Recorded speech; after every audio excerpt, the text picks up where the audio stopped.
नमस्कार। कार्यक्रम सत्यपथमा यहाँलाई हार्दिक स्वागत छ। कार्यक्रममा हामीले सामाजिक, राजनीतिक अनि सांस्कृतिक विषयमाथि केन्द्रित रहेर छलफल गर्ने गर्छौँ। मुलुकमा यति बेला काङ्ग्रेसको 13औं महाधिवेशनको चर्चा व्याप्त छ। काङ्ग्रेस ठुलो र पुरानो दल भएका कारण पनि नेतृत्व चयनका बखत उसको चर्चा हुनु स्वाभाविक पनि हो। नेपाली राजनीतिको जति आलोचना गरिन्छ त्यत्तिकै आकर्षण पनि बढिराखेको छ। कुनै पनि नेपाली नागरिक कुनै राजनीतिक दलसँग आबद्ध नहुनु आश्चर्य मानिन्छ। अझ प्राज्ञिक जगतमा आफ्नो छुट्टै पहिचान बनाएका व्यक्तिहरू पनि पछिल्ला दिनहरूमा राजनीतिप्रति आकर्षित बनिराखेका छन्। राष्ट्रिय योजना आयोगका पूर्व उपाध्यक्ष डाक्टर गोविन्द पोखरेल नेपाली काङ्ग्रेसको सम्पन्न हुँदै गरेको 13औं महाधिवेशनका लागि केन्द्रीय सदस्यको आकांक्षी बनेर सार्वजनिक हुनुभएको छ। मुलुकमा अब प्राज्ञिक क्षेत्रमा काम गरेर मात्रै टिक्न नसकिने भएका कारण डाक्टर पोखरेललाई काङ्ग्रेसको फेरो समाउन मन लाग्यो र काङ्ग्रेसको नेतृत्व तहमा पुग्न मन लाग्यो कि होइन राम्रा मान्छे पनि अब राजनीतिमा जानुपर्छ भन्ने लाग्यो। हामी मुख्यतः यही प्रश्नमाथि केन्द्रित रहेर डाक्टर पोखरेलसँग छलफल गर्नेछौँ। हाम्रो स्टुडियोमा हुनुहुन्छ डाक्टर गोविन्द पोखरेल। मलाई स्वागत गरौँ। डाक्टर साहब, यहाँलाई इमेज टेलिभिजनमा हार्दिक स्वागत छ। हस्, नमस्कार। अब यहाँलाई मैले राष्ट्रिय योजना आयोगका पूर्व उपाध्यक्ष, पुनर्निर्माण प्राधिकरणका प्रमुख कार्यकारी अधिकृत, एकजना प्राज्ञिक व्यक्तित्व हजुर भनेर सम्बोधन गरौँ कि नेपाली काङ्ग्रेसको नेता भनेर सम्बोधन गरौँ? अब यहाँलाई जे सहिलो लाग्छ त्यसमा गर्नु भए हुन्छ। तर मैले यहाँको अलिकति ब्याकग्राउन्ड पनि सुने र राजनीतिमा किन जान जरुरी रहेछ, राजनीति किन गर्नुपर्छ भन्दाखेरि, हुन त अब म प्राध्यापक सङ्घदेखि लिएर इन्जिनियर एसोसिएसनदेखि लिएर र गाउँमा पनि थोरै राजनीतिक रूपले सक्रिय भएको मान्छे हुँ। तर अहिले एक प्रकारको यो ट्रान्जिसनल अथवा एउटा युगबाट अर्को युगमा गएको बेला छ। जस्तै हाम्रो यत्रो 6 दशकभन्दा लामो थुप्रै राजनीतिक दलहरूको, विशेष गरी नेपाली काङ्ग्रेसको 2007 सालमा गरिएको बाचा अनुसार सङ्घर्ष गरेर अहिले संविधान सभाबाट संविधान प्राप्त भएको छ। र नेपाली काङ्ग्रेसकै आफ्नै घोषणापत्रमा, पहिलो घोषणापत्र 2007 सालको घोषणापत्रमा के भनिएको छ भने, प्रजातन्त्रको चर्चा गरेर मात्रै हुँदैन र कोरा राजनीतिक परिवर्तनले मात्रै जनताको चाहिँ सुख दुःखमा केही गर्न सक्दैन। आमूल परिवर्तन ल्याउनुको लागि आर्थिक, सामाजिक र न्यायिक परिवर्तन भएर समाजको त्यही अनुसारको पुनर्निर्माण हुनुपर्छ भनेर भनिएको छ। त्यस कारणले अब नेपाली काङ्ग्रेसको एउटा आन्दोलनबाट एउटा खाका, देशलाई कसरी चलाउने भन्ने खाका प्राप्त भएको छ। तथापि त्यो खाकामा केही वर्ग, समुदाय र केही क्षेत्रका व्यक्तिहरूले अहिले पनि असन्तुष्टि जनाइरहेका छन्। त्यो असन्तुष्टिलाई पनि समेट्दै अब हामी अगाडि बढ्नुपर्छ। डाक्टर साहब, यहीँनिर अलिकति अब जस्तै डाक्टर गोविन्द पोखरेल आफ्नो क्षेत्रमा काबिल, हजुर, प्राज्ञिक मान्छे, यति भइकन पनि राजनीतिक आस्था राख्नुहुन्छ। उहाँ प्रजातन्त्रप्रति आस्था राख्ने भएका कारण काङ्ग्रेसको झन्डालाई अलिक बढी प्रेम गर्नुहुन्छ कि यो आम जनमा लागेको कुरा थियो? हजुर। तैपनि अब तपाईँ एकाएक कार्यकर्ता बन्नुभयो, हजुर, नेता बन्न चाहनुभयो, हजुर, तपाईँ पदमा पनि रहनुभयो, आफू राजनीतिमा सक्रिय राजनीतिमा नआउँदै तपाईँले खोजेको जस्तो आर्थिक, सामाजिक र न्यायिक परिवर्तनका लागि अब प्राज्ञिकताले हुँदैन, पदले हुँदैन, नेतृत्व पनि त्यो पनि राजनीतिक पार्टीको नेतृत्वमा पुग्नुपर्छ भन्ने हो तपाईँलाई लागेको? यस्तो हो अहिले त्यही हो। तपाईँले चाहे त्यो नासामा रकेट पुर्याउने, नासाले जुन सुरु गरेर चन्द्रमामा रकेट पुर्याउने कुरा होस्, अथवा कुनै रिसर्चको ठुलै काम गर्ने कुरा होस्, अथवा इन्डियामा मेक इन इन्डिया भनेर जुन मोदीजीले घोषणा गर्नुभएको छ, यो सबै राजनीतिक स्तरबाट निर्णय हुने हो। त्यस कारणले विज्ञानलाई पनि, अर्थतन्त्रलाई राजनीतिको दर्शनले गाइड गरेको हुन्छ। त्यो देशमा, त्यो समाजमा कस्तो किसिमको अर्थतन्त्र हुन्छ भन्ने कुरा त्यो राजनीतिको दर्शनले चाहिँ गाइड गरेको। तपाईँले अहिलेको यो काङ्ग्रेसको बिग्रँदै भत्किँदै गएको राजनीतिलाई अब सुधार्नुहुन्छ? होइन, म मात्रै। अब काङ्ग्रेसमा त, किनभने काङ्ग्रेसमा यहाँहरूले भन्नुहुन्छ काङ्ग्रेस त सबभन्दा पुरानो पार्टी, 2007 सालदेखि नै आएका नेताहरू पनि हुन्छ। राजनीतिक दर्शनको के थियो भने, आन्दोलनबाट जनताले छानेको, जनताले रोजेका व्यक्तिहरूले संविधान लेख्ने भन्ने त्यो पाटो त पुरा भयो। अब हाम्रो त आर्थिक समृद्धिको पाटो हो। अब चाहिँ भनेको हरेक मान्छेको अवसरमा पहुँच कसरी पुर्याउने, तपाईँले सरकारले जागिर बाँड्न त सक्दैन, तर अवसरमा पहुँच कसरी पुर्याउने भन्ने त्यो किसिमको खाका त्यसका लागि त तपाईँले अवसर पाउनु भयो नि त। राष्ट्रिय योजना आयोगको यसो राष्ट्रिय योजना आयोगको उपाध्यक्षको काम हामीले केही गर्न खोज्यौँ। तपाईँलाई 2-4वटा कुरा म भन्छु। जस्तै विपद जानुभन्दा पहिले हामीले एउटा हाइड्रो पावर सेनालाई बनाऊ भन्यौँ। के थियो भने विपद जाँदाखेरि चाहे अमेरिकामा होस्, चाहे जर्मनीमा होस्, चाहे इन्डियामा होस्, सुरक्षा निकाय नै जान्छन् उद्धारको लागि। जुरेमा पहिरो गयो, एउटा सानो जलविद्युत डुबेर कयौँ महिना भयो, कसैले उद्धार गर्न सकेन, किन हामीसँग त्यो क्षमता रहन्छ। र अहिले भूकम्पपछि पनि इन्डियाको मान्छेहरू आएर हाम्रो ग्रिडलाई राम्रोसँग गरेर विद्युतीय व्यवस्थापन गर्थ्यो। त्यस कारणले त्यस्तो किसिमको विपद आउने हाम्रो देश, भूकम्पबाट, बाढी पहिरोबाट, हिमनदीबाट, सबैबाट चाहिँ एकदम जोखिमयुक्त देश भएको हुनाले मैले नै निर्णय गरेर एउटा नेपाली सेनालाई एउटा 10 देखि 20 मेगावाटको हाइड्रो पावर सञ्चालन, निर्माण, बनाउने, अपरेसनको लागि सधैँ तयार राख्नुपर्छ, ताकि कोही केही भयो भने दौडेर गइहालोस् भन्ने त्यो एउटा मैले आफ्नै योजना ल्याएको थिएँ। अनि बाजुराममा गएँ, त्यहाँको साथीहरूले भनेअनुसार राष्ट्रिय योजना आयोगको स्थापनापछि कुनै पनि उपाध्यक्ष गएको छैन भन्नुहुन्थ्यो, मसँग तथ्याङ्क त छैन। त्यहाँ गएर आउँदाखेरि त्यो एकदम छरिएको विपद, एकदम चाहिँ तपाईँको डिजास्टर प्रोन चाहिँ जुन जिल्ला थियो त्यसलाई होइन एकीकृत बस्तीको अवधारणा यही जिल्लाबाट ल्याउनुपर्छ भनेर त्यहाँ एकदम कुन वडामा कुन गाविसमा कहाँ बसाउन उपयुक्त छ भनेर एउटा रिपोर्ट पनि तयार गरेका छौँ। त्यो पनि मेरै आफ्नो दृष्टिकोण अनुसार आएको थियो। तर यिनी चिजलाई कार्यान्वयनमा लानुपर्ने रहेछ। कार्यान्वयनमा लानको लागि तपाईँलाई मन्त्रालय, राजनीतिक दलहरूकै नै उत्तरदायित्व बढी हुँदो रहेछ। राम्रा योजना, अब तपाईँको गोल कुनै मन्त्रालय सम्हाल्ने होइन, तर मन्त्रालय, मन्त्री, प्रधानमन्त्री बनाउने त पार्टीले हो नि। पार्टी बाटो ढोका खोल्दै हुनुहुन्छ नि त काङ्ग्रेस केन्द्रीय समितिमा जाने। त्यो भने त्यो कसैले हुन सक्ने चिजलाई कसैले नकार्न सक्दैन, म त्यसमा जान नसक्ने भन्ने होइन।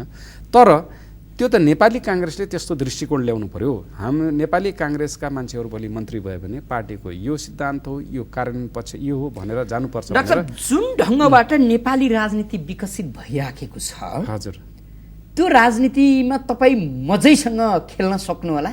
यसो छ, हुन त सबै विश्लेषण गरेर नै तपाईँ प्रवेश गर्नु होइन। राजनीति चाहिँ अब हाम्रो भनाइमा फोहोरी खेल भन्छन्, तर राजनीतिमा गएर एउटा पक्ष तपाईँले नेपाली काङ्ग्रेसले गर्नुपर्ने आर्थिक कुराहरू, अर्थतन्त्रलाई अगाडि बढाउने कुराहरू, विकासलाई बढाउने बढी कुराहरूमा सिनियर नेताहरूलाई होस्टेमा हैसी गर्न त म सक्छु।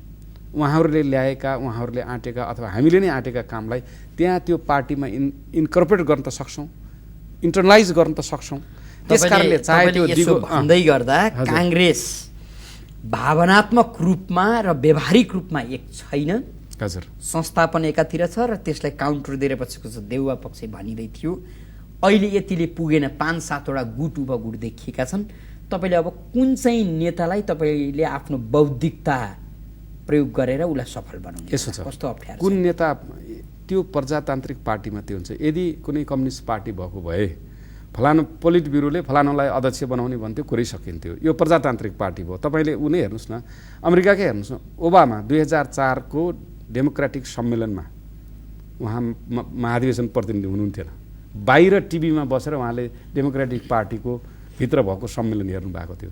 2008मा त्यही पार्टीको उहाँ चाहिँ राष्ट्रपति हुनुभयो, किनभने त्यो त प्रजातान्त्रिक पार्टी छ नि। त्यहाँ तपाईँ चुनाव लड्नुहुन्छ, त्यहाँ चुनाव जित्नुहुन्छ, गुट उपगुटहरू हुन्छन्, सबैसित वैचारिक मन्थन हुन्छ। यो मन्थन भएर नै बडा राम्रो प्रडक्ट निक्लिने हो। अहिले हेर्नुहोस्, यति धेरै युवाहरू आउनु भएको छ भन्न, किनभने यस्तो समावेशी छ नेपाली काङ्ग्रेसको विधान कि तलैबाट आउँदाखेरि धेरै युवाहरू आउनुपर्छ। अब तपाईँ काङ्ग्रेस केन्द्रीय सदस्यको प्रत्याशी हुँदै हुनुहुन्छ, आकाङ्क्षा देखाउँदै हुनुहुन्छ, उहाँले मुख खोलिसक्नुभयो भन्दा म आफै पनि तपाईँको शुभचिन्तक भएका कारण आश्चर्यचकित परेँ म त। हजुर, यहाँ होइन, अनि अरू धेरै मान्छेलाई मैले तपाईँको समकक्षी खालका मान्छेहरूलाई फोन पनि गरेँ। हजुर, होइन, अब मुलुकलाई प्राज्ञिक मान्छे चाहिँदैन भने एकजना गोविन्द पोखरेल अलिकति नागरिकले आशा गरे मान्छेलाई पनि तपाईँहरू काङ्ग्रेसीलाई नै चाहिने, चोखो राख्नु पर्दैन। मैले यसो भन्दै म त कि कहाँ तपाईँलाई पनि फोन गरेँ।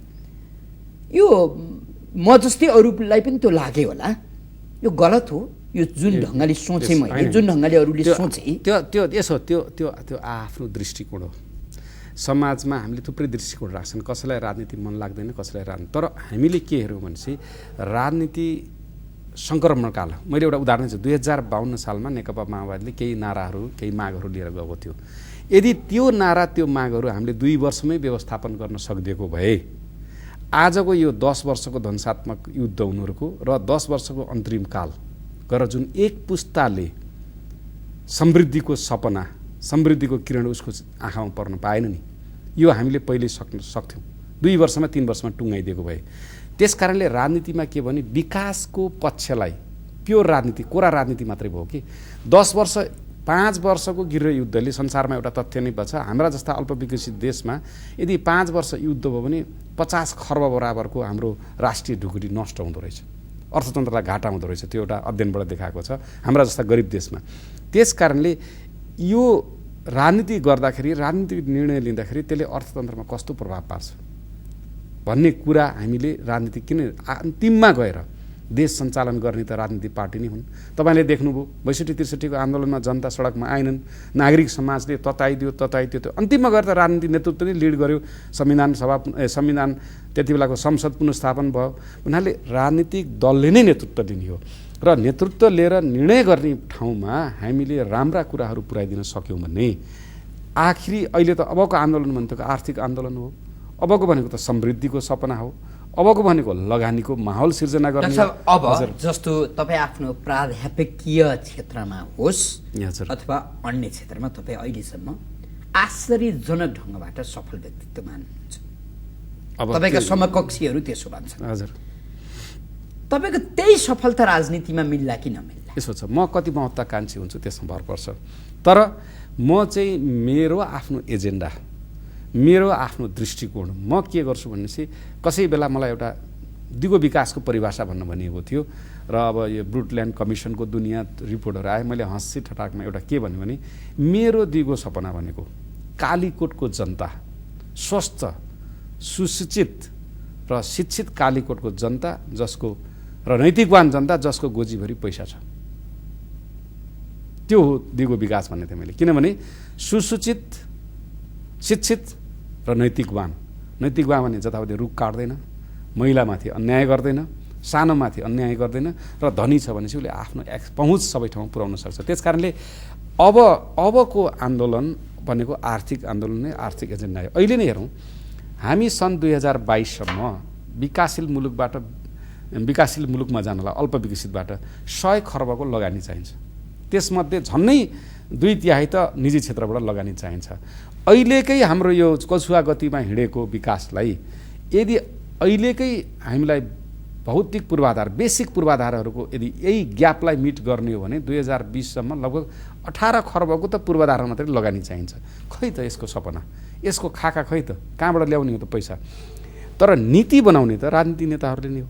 तपाईँले राम्रो नीति बनाएर लानुहोस्, तर राजनीति नेतृत्वले त्यसलाई बुझेन, स्वीकार गरेन भने त्यो लागु हुँदो रहेछ। त्यस कारणले काङ्ग्रेस प्रवेश अथवा काङ्ग्रेस त समर्थक हुनुहुन्थ्यो नै। हजुर, अब केन्द्रीय समितिमा जाने प्रयास गर्दै हुनुहुन्छ। हजुर, तपाईँ गए सँगसँगै तपाईँले अहिले आर्थिक क्रान्तिका जुन योजना बनाउनु भयो, जुन योजना अथवा सपना देखिरहनु भएको छ, यी सफल हुन्छन् भन्ने आधार के? यसो छ, 6 दशकमा बल्ल संविधान सभाले संविधान लेख्यो। हामी त वेट गऱ्यौँ। म जस्तै थुप्रै साथीहरू अहिले पहल राख्नु भएको छ। आर्थिक एजेन्डा हाम्रा सिनियर नेतै हुनुहुन्छ रामशरण महत, उहाँले एक्लैले पनि थुप्रै प्रयास गर्नुभयो। उनीहरूले हामीले त्यहाँ टिम बनाएर हाम्रो राजनीतिक कोरा एजेन्डा मात्रै होइन, आर्थिक एजेन्डालाई पनि महत्त्व दिनुपर्छ भन्ने। यदि म विजय भएछु भने नेपाली काङ्ग्रेसको बहसमा म कुनै राजनीतिक बहस गर्नेवाला छैन। म यदि त्यहाँ चाहिँ तपाईँको मुख्य योजना भनेको आर्थिक उन्नति, लगानीको माहौल। डाक्टर साहब, फेरि पनि हुन त अब एकजना मान्छेलाई मानक बनाएर सिङ्गो मुलुकको राजनीतिलाई विश्लेषण गर्न नमिल्ला, गलत होला। तैपनि डाक्टर बाबुराम भट्टराईको बौद्धिकताको बारे निकै बहस भयो, निकै चर्चा भयो। तपाईँले जे कुरा गर्नुहुन्छ डाक्टर बाबुराम भट्टराईले त्यही कुरा गरेर आजसम्म राजनीति गर्नुभयो। तर अहिले सामान्य नागरिकलाई सोध्ने हो भने राजनीतिको सबैभन्दा असफल प्राणीको हो भन्दाखेरि नाम बाबुरामकै आउला। नेपाली राजनीतिमा बौद्धिकताको अर्थ छैन र बौद्धिक मान्छे योजना बोकेर राजनीतिमा जान्छ भने पनि ऊ बिग्रन्छ, भत्कन्छ। यसो छ, टिम बनाउनुपर्छ। जस्तै बाबुराम भट्टराईको बारेमा यदि म अब उहाँ जस्तो फुच्चे मान्छेले उहाँको बारेमा केही विश्लेषण गर्नुपर्ने, मैले उहाँलाई दुईवटा भन्छु। उहाँको पालामा लगानी बोर्ड स्थापना भयो, विपास सम्झौता गर्नुभयो, काठमाडौँको बाटो चौडा गराउनुभयो। यिनी उहाँका एसेट्स हुन् भनेदेखि उहाँले हत्या हिंसाको संस्कृति र नातावादको संस्कृति भित्राइदिनु भयो। नातावादमा अरू थियो तर उहाँले पनि गर्नुभयो आफ्ना जेठानी अझ बढी गर्नुभयो र हत्या हिंसाको संस्कृति नेपालमा मान्छेको ज्यान मार्न सकिन्छ भन्ने संस्कृति पनि उहाँले नै भित्राउनु भयो। त्यस कारणले नकारात्मक र सकारात्मक दुईटै पाटा छन् उहाँका। तर विकासको दृष्टिकोणले नेकपा माओवादी जस्तो कम्युन अर्थतन्त्रमा विश्वास गरेर जाजरकोट रोल्पामा कम्युन इस्टाब्लिस गरेको मान्छेले काठमाडौँमा आएर प्रधानमन्त्री भएर लगानी बोर्ड स्थापना गर्नु चाहिँ एउटा नौलो कदम थियो। त्यसलाई चाहिँ मान्छेलाई सबै चिज नकारात्मक भन्नु हुँदैन, त्यसलाई चाहिँ सकारात्मक भन्नुपर्छ। कहलीको काबिल देखिएको मान्छे राजनीतिमा गएपछि यो ढङ्गको चरित्रमा उत्रिन्छ भन्ने तपाईँको पनि त्यही हुँदैन। म यहाँलाई के भन्छु भने हामी नेपाली काङ्ग्रेस भने एउटा विशाल पार्टी हो, त्यहाँ थुप्रै ठुला ठुला नेताहरू हुनुहुन्छ। हामीले त्यहाँ गएर राजनीतिक उहाँले जस्तो प्रधानमन्त्री हुन्छ भनेर अहिले हामीले आश पनि गरेका छैनौँ। तर नेपाली काङ्ग्रेसले गर्ने राजनीतिक निर्णयहरूमा आर्थिक पक्ष समेट्न चाहिँ हामीले प्रयास गर्नेछौँ। नेपाली जनताको जुन समृद्धिको चाहना छ त्यो चाहिँ किन नेपाली काङ्ग्रेस नै एउटा तपाईँले हेर्नुहोस् अहिलेसम्म 2000 चाहे जहिले भन्नुहोस् 2046 सालको हाम्रो जनआन्दोलनपछि ल्याएको संविधानलाई एमाले त आलोचनात्मक समर्थन गरेको हो नि संसदीय व्यवस्थालाई। अहिले आएर त एमाले संसदीय दलै संसदीय पार्टी नै भयो। अरुण 3 लगायत अरू चाहिँ लगानी विदेशी लगानीको विरोध गरेको पार्टी अहिले त ऊ पनि नेपाली काङ्ग्रेसकै पछि आएको छ। माओवादी कम्युन अर्थतन्त्रमा विश्वास गर्ने माओवादी हेटौडा महाधिवेशनपछि बिस्तारै नेपाली काङ्ग्रेसकै लाइनमा गएको छ। त्यस कारणले नेपाली काङ्ग्रेसको विरोध अथवा नेपाली काङ्ग्रेससँग सहकार्य गर्दा गर्दै अन्य दलहरू पनि त्यही लाइनमा आएका छन्। तर अझै पनि केही दलहरू छन् तिनीहरूको पनि अब काङ्ग्रेस 13औं महाधिवेशनमा तपाईँको केन्द्रीय सदस्यको उम्मेदवारी चाहिँ काङ्ग्रेसभित्र आर्थिक पक्षलाई सम्बोधन गर्न सक्ने हैसियत भएका मान्छे नभएका त्यो खाडल परिपूर्ति गर्नका लागि तपाईँको प्रवेश हो होइन। त्यहाँ हुनुहुन्छ तर त्यसमा पनि थप आयामहरू थप्नको लागि हो। होस्टेमा हैसियत गरेर हामी आर्थिक पक्ष आर्थिक मुद्दाहरू सम्बोधन गर्नुपर्छ। समाजवाद भनेको छ नि हामीले अहिले पनि काङ्ग्रेसको समाजवादको व्याख्या अर्कै किसिमले भएको छ नि। अब समाजवादका त 3टा आयामहरू हुन्छ नि। एउटा पुँजीको उत्पादन हो, एउटा सामाजिक सुरक्षा र बिमा गरिदिनु पर्यो। अब पुँजीको उत्पादन र अर्को चाहिँ तपाईँको डिस्ट्रिब्युसन। तर साध्य चाहिँ समाजवाद हो, तर साधन चाहिँ हामीले अहिले परिवर्तन गर्नु परेको छ हैन। पहिला त अब तपाईँको प्रोडक्सन एक्सटेन्सन र डिस्ट्रिब्युसन जुन भन्छ नि त्यो चाहिँ कमन हो भनेर भन्थ्यो। त्यो सरकारले गर्नुपर्छ, सबै जनता त्यसमा सहभागी हुनुपर्छ, निजी क्षेत्रलाई दिनुहुन्न भन्ने थियो पहिलाको। तर अहिले साधन चेन्ज भएको छ, साध्य त्यही नै हो। साधन के भएको छ नि अब हामीले निजी क्षेत्रलाई त्यो प्रोडक्सन एक्सटेन्सन र डिस्ट्रिब्युसनमा लगाउने, सरकारले चाहिँ नीति बनाउने। त्यो प्रक्रियामा जाँदाखेरि अपाङ्गता भएका मान्छेहरू पछाडि नपरुन्, कोही शोषणमा नपरोस्, वातावरण नबिग्रियोस्, इन्भाइरोमेन्ट पनि सेभ होस् भनेर सरकारको काम त्यो हो। तर अहिलेको 21औं जुन शताब्दी छ र त्यो पुरानो कुरालाई चेन्ज गर्ने हो अहिले। त्यस कारणले साध्य समाजवाद हो, तर साधन चाहिँ अहिले परिवर्तन गर्नु पर्यो। र समाजवादका 3टा पक्षमा धेरैले 2टा पक्ष मात्रै डिस्ट्रिब्युसन र सोसियल सेक्युरिटी र इन्सुरेन्सको मात्रै कुरा गरिरहेछन्, तर प्रोडक्सनको कुरा गरेका छैनन्। तपाईँलाई पुँजीको उत्पादन गर्न बल्ल डिस्ट्रिब्युसन गर्न सक्ने हो। त्यस कारणले अब हामीले प्रोडक्सनलाई पनि बढी दिनु पर्यो, लगानी ल्याउनु पर्यो, पुँजीको उत्पादन गर्नु पर्यो, राष्ट्रिय ढुकुटी भर्नु पर्यो। त्यो ढुकुटीबाट बल्ल हामीले सामाजिक सुरक्षाहरू गर्न सक्छौँ। त्यस कारणले यो अहिले नबुझेका मान्छेलाई हामीले बुझाउनु पर्छ। कसैले यस्तो कुरा गर्यो भने के भन्छ त भयङ्करै नव उदारवादी भन्छ। होइन, गभर्मेन्टको रोल छ, तर साध्य हाम्रो समाजवाद अहिले संविधानले नै भनेको छ। तर त्यो समाजवाद एचिभ गर्ने साधनहरू, प्रक्रियाहरू, बाटोहरू अहिलेको आधुनिक युग सुहाउँदो एड्याप्ट गर्नुपर्छ। अब राजनीति शुद्ध त छैन नि त। होइन, राजनीति संसारमा यस्तै हो। तपाईँले किन एउटा कुरा मैले भन्छु, अहिले ग्रिस त 2000 वर्ष पुरानो प्रजातन्त्र हो नि। ग्रिस 2000 वर्ष पुरानो प्रजातन्त्र जुन हामीले अहिले डेमोक्रेसीका किताबहरू, एरिस्टोटलका किताबहरू सबै पढ्दा ग्रिसबाट आएको नि। तर अर्थतन्त्र तहस नहस हुँदाखेरि अहिलेको ग्रिसको 2000 वर्ष पुरानो प्रजातन्त्र पनि कमजोर भएको छ। किन? अर्थव्यवस्था कमजोर भएको हुनाले। त्यस कारणले यदि यो हाम्रो ल्याएको संविधानलाई कार्यान्वयनमा लाने, तराई, जनजाति, थारू लगायत अन्य जुन समूहले उठाएका कुराहरूलाई सम्बोधन गर्दै अगाडि बढेर यदि आर्थिक समृद्धि हासिल नगर्ने हो भने यो संविधानको पनि कार्यान्वयन हुँदैन।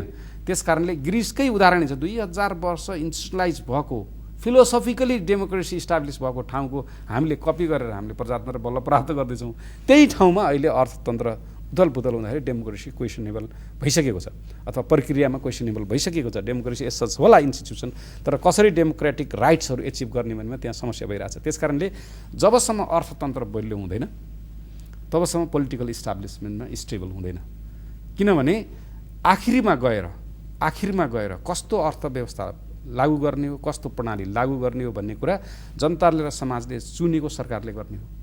आखिर सरकारले नै गर्ने हो नि। त्यो सरकारको आधारले भरमा पर्छ कति ट्याक्स लगाउने हो, कहाँ सरकार इन्भल्भ हुने हो। त्यस कारणले त्यो सरकार बनाउने प्रक्रियामा पार्टीहरू हुन्छन् र तिनी पार्टीहरूलाई क्लियर भिजन दिने, तिनीहरूलाई इम्पावर गर्न र तिनीहरूलाई इकोनोमिक एजेन्डा प्रायोरिटीमा छ भन्नको लागि चाहिँ हामी जस्ता केही मान्छे राजनीतिमा जानुपर्छ। तपाईसँग त्यस्तो जादुको छडी, हजुर, अर्थ लोभमा फसेको काङ्ग्रेसी राजनीतिलाई सिङ्गो देशको विकास र अर्थतन्त्रको उन्नति पथमा लगाउन कतिको काबिल मानिएला, कतिको सक्षम देखिन्छ? यसो छ, त्यहाँ थुप्रै साथी हुनुहुन्छ। हामीले वास्तवमा हाम्रो एउटा संस्कृति के भयो भने एकदम हामी नेपाली कर्मचारी, नेपाली जनता, राजनेतालाई गाली गर्न पाए हामी एकदम के एउटा हुन्छ नि डस्टबिन जस्तो भयो कि नेताहरूलाई गाली गर्ने भनेको। तपाईँ अहिले बानेश्वरमा गएर उभिएर हेर्नुहोस्, फाटेको चप्पल, फाटेको टोपी लाएर पत्रिका पढ्ने 90% राजनीतिज्ञहरू छन्। सबै त्यस्तो बदमास छैन। तिनीहरूको त गणनै भने नि तर इलेक्टोरेट प्रक्रियामा अहिले गाउँमा महाधिवेशनहरू चुन्दाखेरि, महासमितिहरू चुन्दाखेरि केही न केही त रोल छ नि उहाँहरूको। भोलि भोट दिएर जिताउँदाखेरि त रोल छ नि। आखिर त्यो मान्छेले राम्रो काम गरेन त पछि चेन्ज गर्न सकिन्छ। त्यस कारणले राजनीतिमा लाग्ने 2-4 जनाको कुरालाई मात्रै लिएर राजनीति त्यति दूषित छ भन्नु हुँदैन। तर राजनीतिलाई सफा गर्ने फेरि राजनीतिमै लाएर हो। जो सक्षम छ, हजुर, जसले काङ्ग्रेसमा अब केही धक्का दिन सक्छ है, राम्रो पक्षको धक्का भन्ने महसुस काङ्ग्रेसी प्रभावशाली नेताहरूलाई लाग्यो भने राजनीतिक जीवन समाप्त पारिदिन्छन् भन्छन् नि त। होइन, राजनीति भनेको जनतामा आधारित राजनीति हो। प्रजातन्त्र भनेको जनताले गर्ने हो, लोकतन्त्र भने जनतामा। यदि पुराना काङ्ग्रेसीहरू अहिले गुमनाम भएका छन्। यसो छ, उहाँहरू जनतामा त्यति जानु भएन होला, काठमाडौँमा पुस्तक पढ्नुभयो होला, दर्शन दिनुभयो होला, तर जनता त अशिक्षित छ नि। अहिले नै तपाईँलाई भोट राख्नलाई एउटा जनतालाई हिँडेर 2 दिन आउने, 1.5 दिन आउने छ नि। तर त्यो जनता त्यो नेतालाई भोट हाल्न आउने। अब त्यसो भने तपाईँको काङ्ग्रेसको सक्रिय राजनीतिका कारण कसैलाई धक्का पुग्ला कि नपुग्ला, त्यो नराम्रो पुग्दैन। काङ्ग्रेस त यस्तो सागर हो, यहाँ चाहिँ जति मान्छे पनि अटाउँछन्, प्रतिभाशाली मान्छेहरू यहाँ धेरै छन्, थुप्रै हुनुहुन्छ, उहाँहरू लाग्नु भएको छ। गर्नुपर्ने पखेटा चाहिँ हजुर यो सिङ्गो मुलुकमा नअटेर काङ्ग्रेसभित्र अझ बढी फिजाउन सकिन्छ भन्ने लाग्यो होइन होला नि। यसो सिङ्गो मुलुकमा अट्नलाई मैले एउटा उदाहरण दिन्छु। जस्तै म प्राधिकरणको कार्यकारी निर्देशक भएको थिएँ, पुनर्निर्माण प्राधिकरणको।